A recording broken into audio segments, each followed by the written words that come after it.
Sekarang mari kita melanjutkan penelusuran kita terhadap atau atas sejarah filsafat Yunani kuno sebagai bagian dari sejarah filsafat Barat. Kita ini akan berkenalan dengan para filsuf Socrates, Plato, dan Aristoteles. Kita lihat tanah Yunani dengan beberapa kota, Athena, Tesalonika, Korintus, dan sebagainya. Kita juga bisa melihat di sini letak kota Athena. Nah, Socrates, Plato, dan Aristoteles dikenal sebagai the great three of Greek philosophers, ya, tiga besar atau tiga yang agung dari para filsuf Yunani. Kita mulai dengan Socrates, ya. Socrates hidup dalam kurun waktu tahun 469 sampai dengan 399 sebelum Masehi. 70 tahun. Nah, beliau ini dikenal luas sebagai salah seorang pendiri filsafat Barat. Socrates tinggal di Athena selama periode klasik, dikenal dengan metode penyelidikannya, disebut metode Socrates. Mana ia mengajukan pertanyaan-pertanyaan dan terlibat dalam dialog untuk merangsang pemikiran kritis dan pemeriksaan diri secara intelektual. Socrates mirip dengan Yesus barangkali. Yesus dari Nazaret tidak menulis karya apapun. Idea atau ajaran-ajaran Socrates dicatat oleh murid-muridnya, terutama Plato dan Xenophon. Sebagian besar, karena itu ya, sebagian besar pengetahuan kita tentang Socrates berasal dari sumber-sumber sekunder ini, yaitu dari Plato dan Xenophon. Nah, fokus utama Socrates sejauh yang kita ketahui dari Plato dan Xenophon adalah etika dan kebajikan manusia. Socrates percaya bahwa kebijaksanaan dan kebahagiaan sejati berasal dari pemahaman atau pengenalan akan diri sendiri dan jalani suatu kehidupan yang bajik atau kehidupan yang penuh dengan kebajikan. Socrates menekankan pentingnya mempertanyakan hikmat atau kebijaksanaan dan keyakinan konvensional yang sudah diterima umum dan kadang-kadang dianggap benar. Ia mengajak orang untuk memeriksa asumsi-asumsi dan motivasi diri sendiri. Biasa Socrates, ya. Nah, Socrates ini terkenal dengan pernyataan-pernyataannya. Di antaranya yang menyatakan bahwa ia tidak tahu apa-apa. Ini membuat dia disalah mengerti, seakan-akan dia sedang mengumumkan atau menyatakan bahwa dirinya bodoh. Padahal sebenarnya yang ia maksudkan adalah bahwa ia tidak mengaku memiliki pengetahuan atau kepastian apapun yang bersifat absolut atau mutlak. Sebab Socrates percaya bahwa pengetahuan yang sejati berasal dari upaya untuk terus mengajukan pertanyaan-pertanyaan dan memeriksa diri sendiri. Nah, ini ya beberapa ajaran Socrates ya. Di antaranya perlunya memeriksa kehidupan dan sifat manusia. Socrates percaya bahwa memahami kondisi manusia dan peran seseorang dalam masyarakat sangat penting untuk menjalani kehidupan yang baik, yang penuh dengan kebajikan. Perlu sekali memahami kondisi manusia dan peran kita dalam masyarakat. Metodenya Socrates adalah pengajaran berdasarkan atau berbasis dialog, bincang, tukar pikiran, memberikan umpan, dia mempertanyakan, dan seterusnya. Dialog itu dilakukan dengan mengajukan pertanyaan-pertanyaan untuk menggugah atau merangsang pemikiran kritis dari para siswa atau murid atau pendengarnya, gugah pemikiran kritisnya, dan didorong untuk melakukan refleksi diri, melihat kepada diri sendiri, merenungkan diri sendiri. Apa iya saya sudah betul-betul baik? Apa iya saya betul-betul berpengetahuan? Apa iya saya betul-betul sudah mengerti kebenaran? Itu Socrates melakukan pendekatan pengajaran melalui dialog, bukan memberikan ceramah atau memberikan jawaban langsung atas pertanyaan murid-muridnya. Nah, Socrates juga menggagas ide tentang kehidupan yang teruji, yang mendorong individu-individu untuk mempertanyakan keyakinan, tindakan-tindakan, dan motivasi mereka. Kehidupan yang teruji, jadi kita tanyakan, kita pertanyakan, kita kritisi, kita renungkan dengan jujur. Keyakinan-keyakinan kita pribadi, tindakan-tindakan yang kita lakukan, juga motivasi yang ada di balik tindakan-tindakan kita itu. Nah, tujuannya adalah untuk atau supaya kita atau supaya murid-murid Socrates atau para pendengar Socrates itu menjalani kehidupan yang lebih sadar dan berbudi luhur. Seorang moralis ya, Pak Socrates ini ya. Socrates juga menggagas ide tentang kehidupan yang tidak teruji, tidak layak untuk dijalani. Kehidupan yang tidak teruji, tidak layak untuk dijalani. Menurut Socrates, menjalani kehidupan tanpa pemeriksaan diri yang kritis, tanpa introspeksi, tanpa refleksi atau renungan yang kritis terhadap diri sendiri, kehidupan yang dijalani, itu sebetulnya tidak sungguh-sungguh layak untuk dijalani kehidupan yang tanpa dipikirkan, tanpa dikritisi, tanpa direnungkan.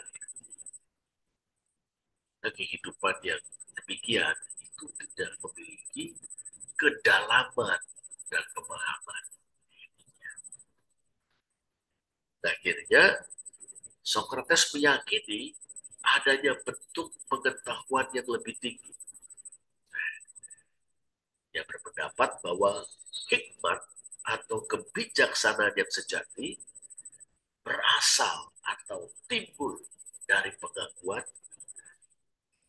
akan ketidaktahuan diri sendiri.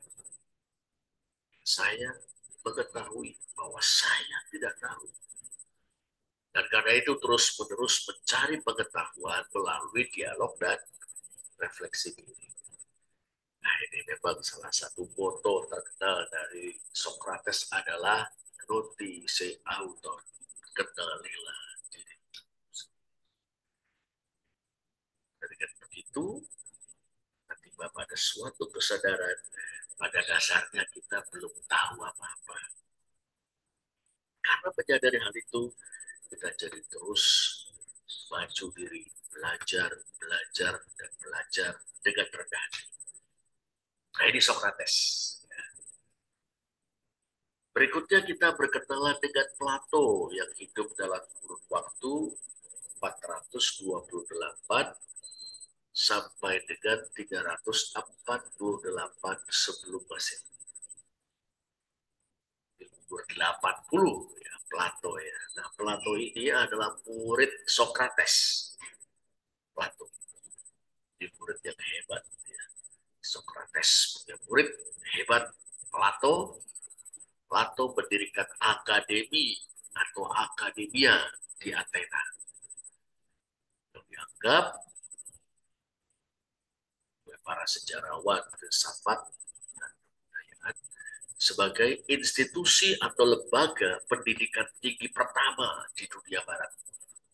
Akademia itu didirikan oleh Plato. Nah, ajaran Plato berpengaruh besar terhadap filsafat, politik, dan agama di barat.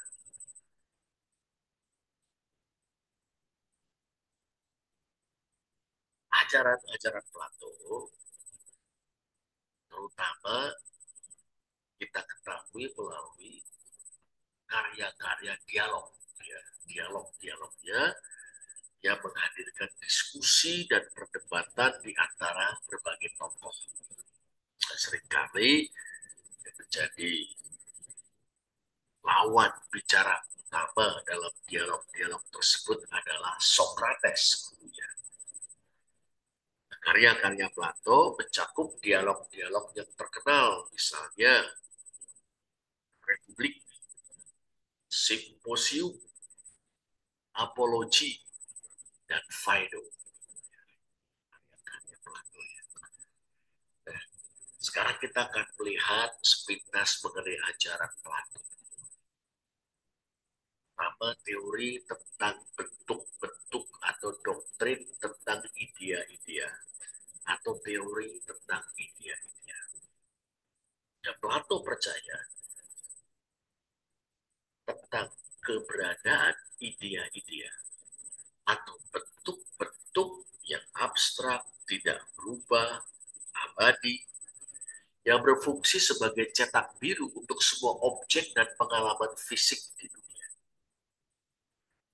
Jadi kita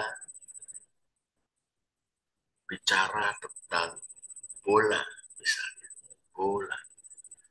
Nah, di balik bola itu ada idea atau bentuk bola. Abstrak, tidak berubah, dan abadi. Sekaligus sempurna. Kita bicara tentang manusia. Ada manusia yang ini, ada manusia yang itu, ada manusia yang lain.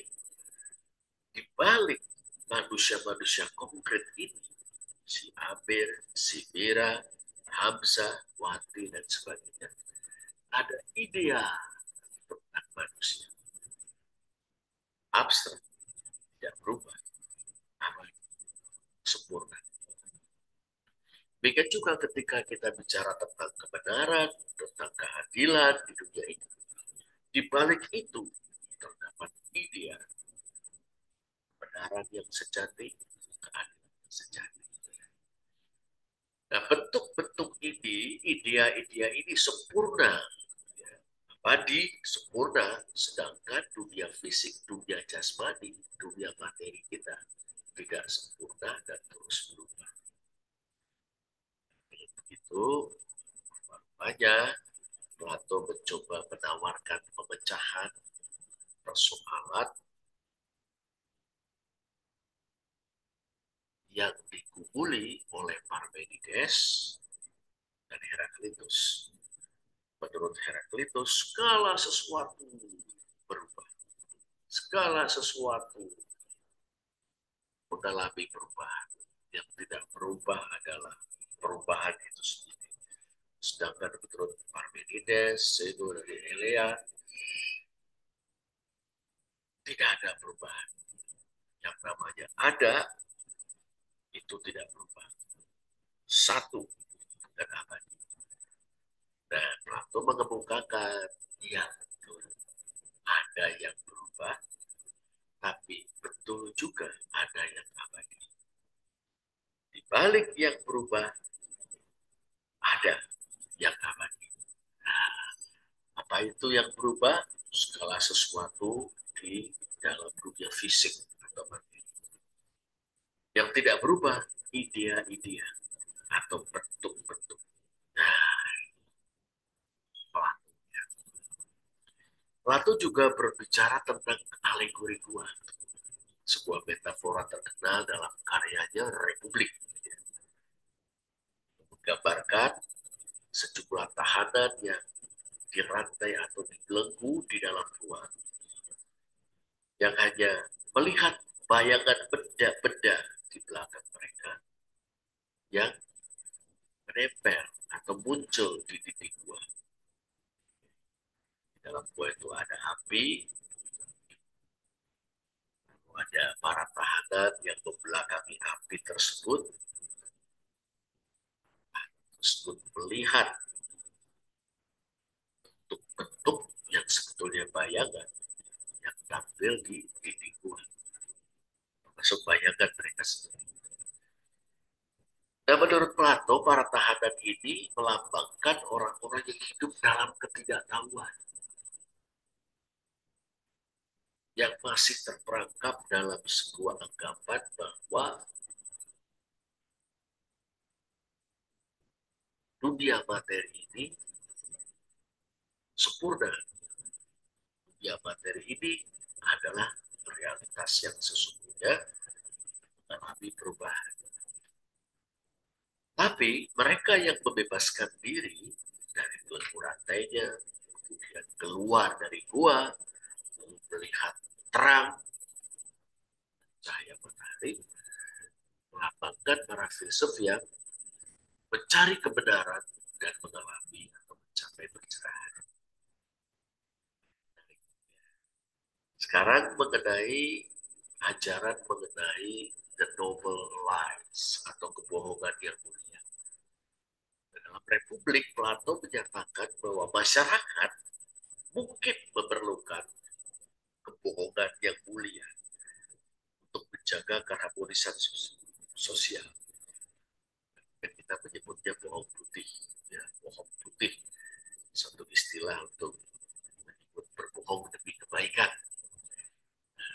Kalau Plato meletakkannya dalam konteks masyarakat, ya, dalam rangka menjaga keharmonisan sosial.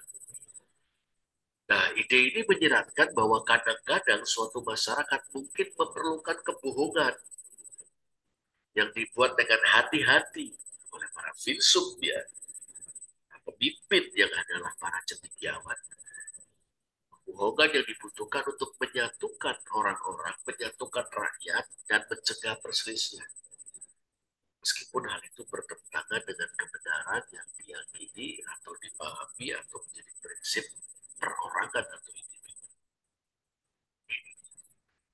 Misalnya saja, sebuah negara dalam keadaan krisis, ya, krisis ekonomi, krisis pangan, terutama karena harga bahan-bahan pokok kebutuhan hidup naik, nah, ini menimbulkan keresahan di tengah-tengah masyarakat. Pemerintah melakukan kebohongan mulia, itu mengumumkan bahwa negara dalam keadaan baik-baik saja,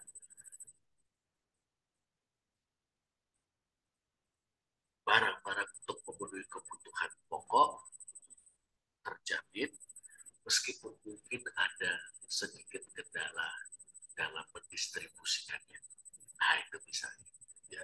Jadi menurut Plato ini kebohongan yang mulia, noble lies. Ya. kita kadang menyebutnya white lies, bohong putih atau berbohong untuk kebaikan, tapi dalam konteks masyarakat. Plato juga mengajarkan bahwa jiwa manusia itu terdiri dari 3 bagian. Ada logos, ada thumos, dan ada epitumia. Logos rasio.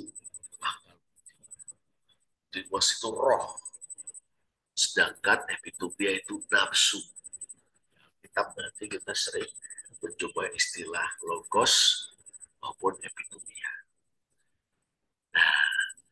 Plato percaya bahwa masyarakat yang seimbang dan adil, masyarakat yang baik, ya, hanya dapat dicapai ketika individu, orang per orang memiliki jiwa yang tertata dengan baik. Jiwa yang tertata dengan baik itu adalah suatu keadaan ketika akal atau rasio kita itu mengatur roh atau timos, ya, dan nafsu atau epitomia. Jadi rasio harus menguasai diri kita, termasuk menguasai perasaan-perasaan kita, menguasai kehendak kita, menguasai nafsu kita. Setiap individu dapat mengatur atau menempatkan rasio sebagai pengatur roh dan nafsu, wah beres. Baik individu yang bersangkutan maupun masyarakat. Plato juga mengemukakan konsep raja filsuf, ya, atau filsuf raja, ya, dalam karyanya Republik. Plato berpendapat bahwa bentuk pemerintah terbaik adalah bentuk pemerintah yang dipimpin oleh raja filsuf. Suatu bentuk pemerintahan bisa disebut aristokrasi, dipimpin oleh para aristokrat. Tapi aristokrat ini bukan berarti dengan sendirinya para bangsawan, bukan, tetapi orang-orang yang bijaksana, orang-orang terpilih, orang-orang pilihan, ya, yang memiliki pengetahuan dan kebijaksanaan filosofis yang luas dan mendalam. Nah, mereka ini yang selayaknya pemerintah, menjalankan roda pemerintahan, memimpin negara untuk kebaikan masyarakat. Nah, ini filsuf raja.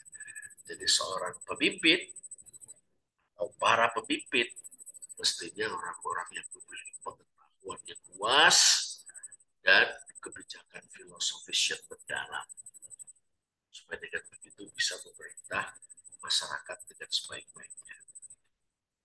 Dan Plato juga percaya bahwa studi matematika itu dapat membantu individu, membantu kita untuk mengembangkan kemampuan bernalar, membantu untuk mendekati pertanyaan-pertanyaan filosofis dengan lebih efektif. Iya, karena matematika itu kan pada dasarnya logika, logik. Dan kita butuh logika, kemampuan menalar, kemampuan berpikir yang lurus, yang benar, yang taat asas. Matematika adalah logika dalam jumlah atau baju angka. Plato juga melihat adanya paralel atau kesejajaran antara negara dan individu. Kalau individu, khususnya jiwanya, manusia itu ada roh, ada ada rasio, roh, dan nafsu. Negara juga semacam itu.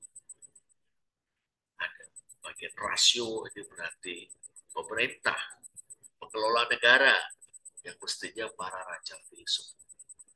Lalu ada orang-orang merdeka, tetapi yang masih melakukan pekerjaan-pekerjaan tangan, seperti kaum tani yang merdeka, para pedagang merdeka, yang waktunya itu memang tersita untuk mencari nafkah.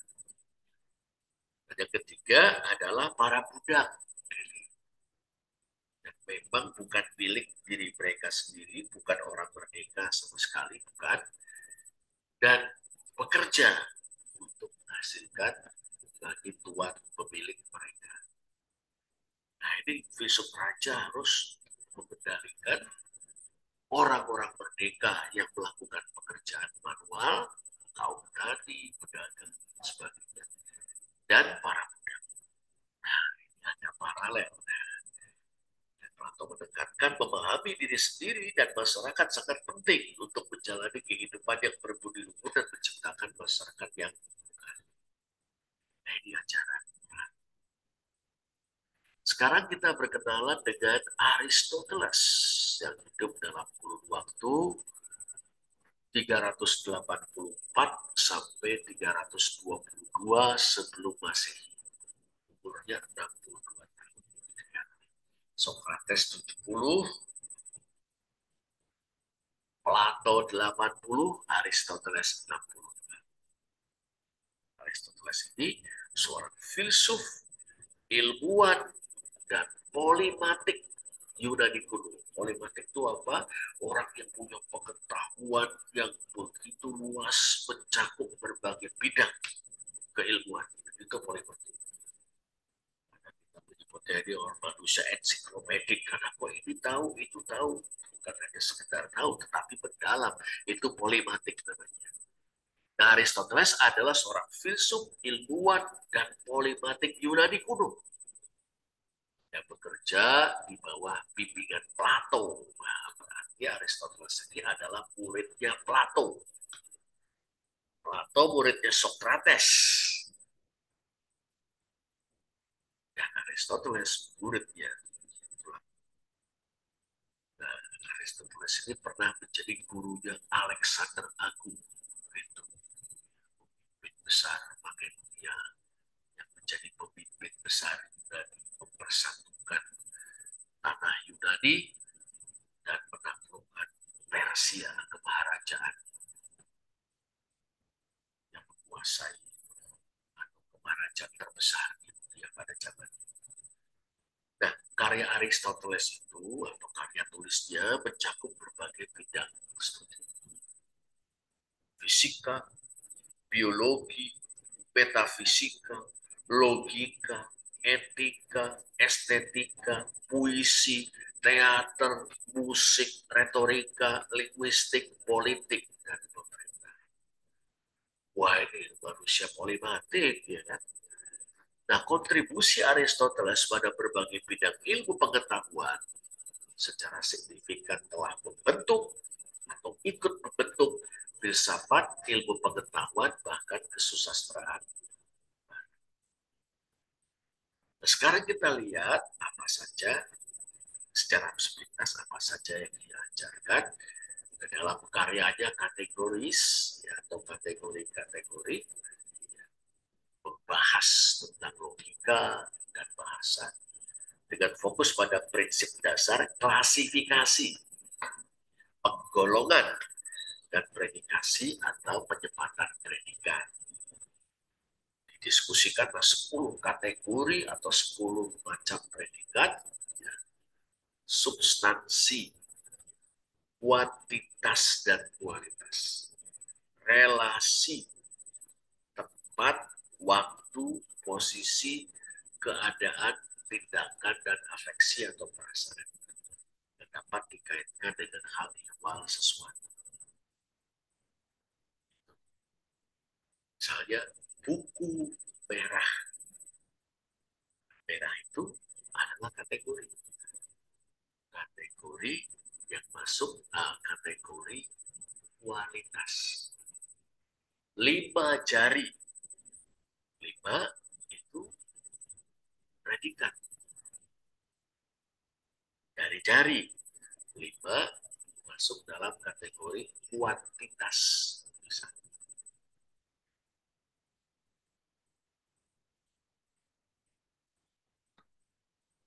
Sekarang kita lanjutkan silogisme.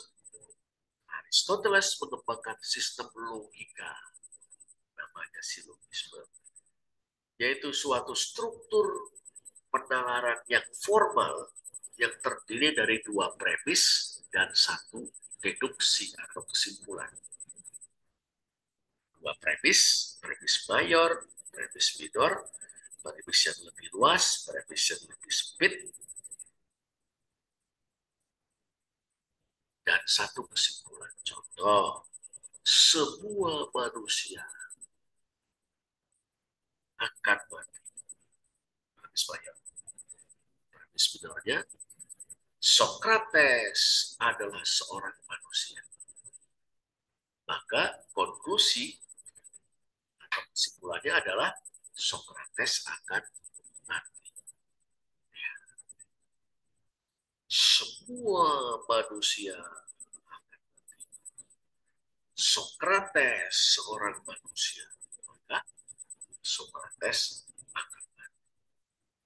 Nah, sistem ini telah menjadi landasan logika Barat dan telah mempengaruhi perkembangan logika dan argumentasi.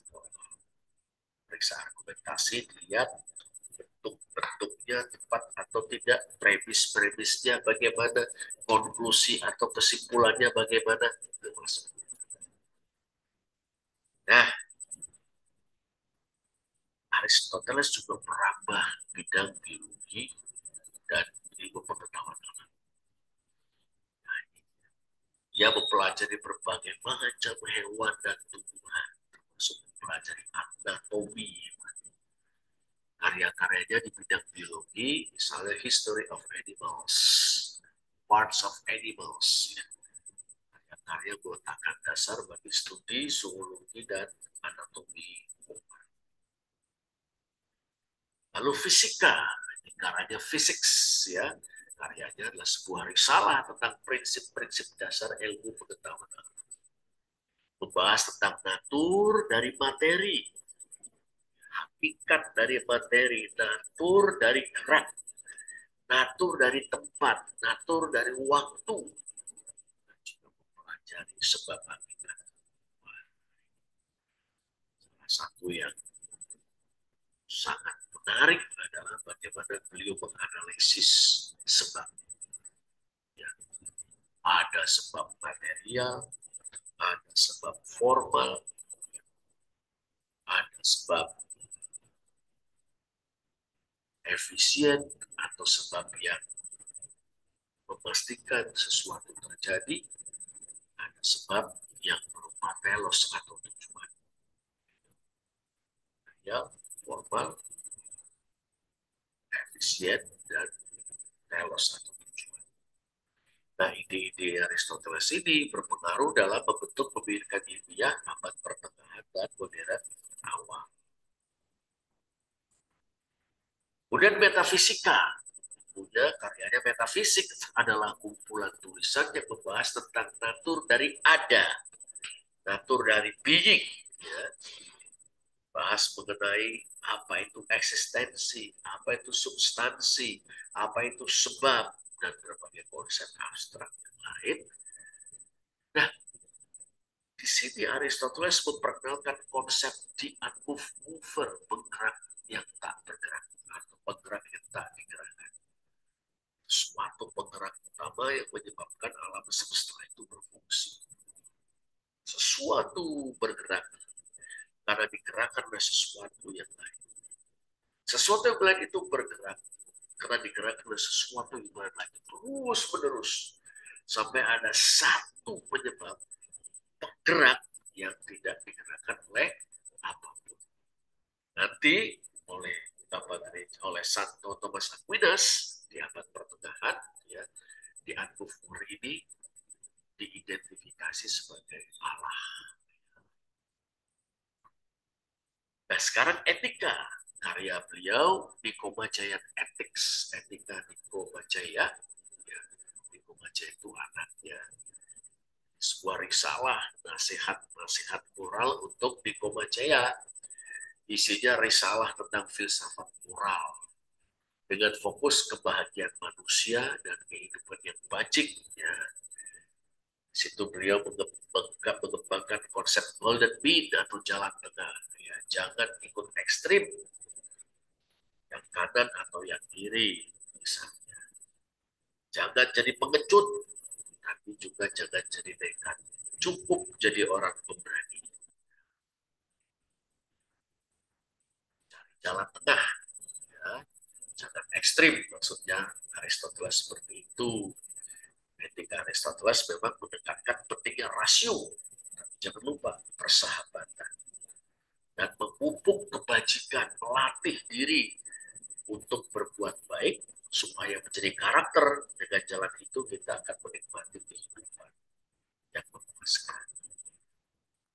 Nah, politik, karya beliau Politics membahas tentang natur negara, peran individu, dan bentuk pemerintah terbaik. Dia membedakan berbagai jenis konstitusi dan pemerintahan. Nah, Aristoteles itu tidak setuju dengan despotisme, ya, pemerintahan despot, pemerintahan seorang tiran atau diktator, pemerintahan seorang diktator. Dia juga tidak setuju dengan demokrasi. Masa orang yang nggak paham dengan orang paham sama-sama memilih pemimpin, itu bagaimana?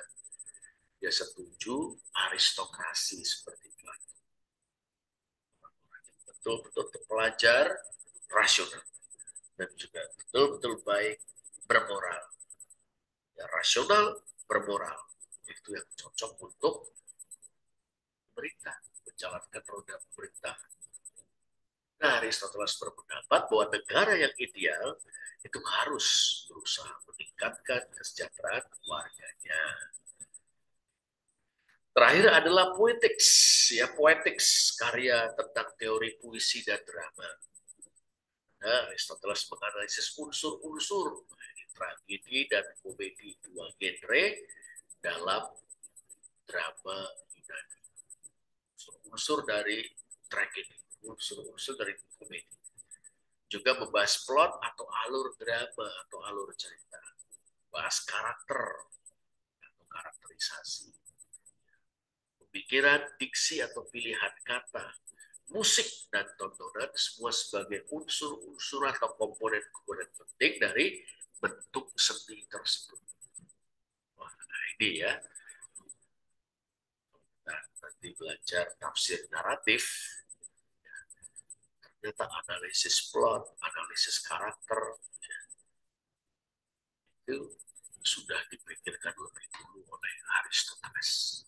Nah, itulah perkenalan kita dengan Aristoteles. Dan kita mengakhiri perkenalan kita dengan tiga besar pemikir Yunani kuno, Socrates, Plato, dan Aristoteles, dengan kutipan dari Socrates. The only true wisdom is in knowing you know nothing. Hikmat atau kebijaksanaan sejati satu-satunya adalah dalam mengenal, dengan mengetahui bahwa engkau tidak tahu apa. Hikmat atau kebijaksanaan sejati satu-satunya kalau kita terapkan ketika kita pada suatu kesadaran atau pengetahuan tentang diri kita bahwa kita tidak tahu apa-apa. Dengan jalan itu kita menjadi rendah hati dan belajar dan terus belajar, belajar dan terus belajar. Inilah kita dengan filsuf Athena tiga besar, Socrates, Plato, dan Aristoteles. Semoga kiranya ini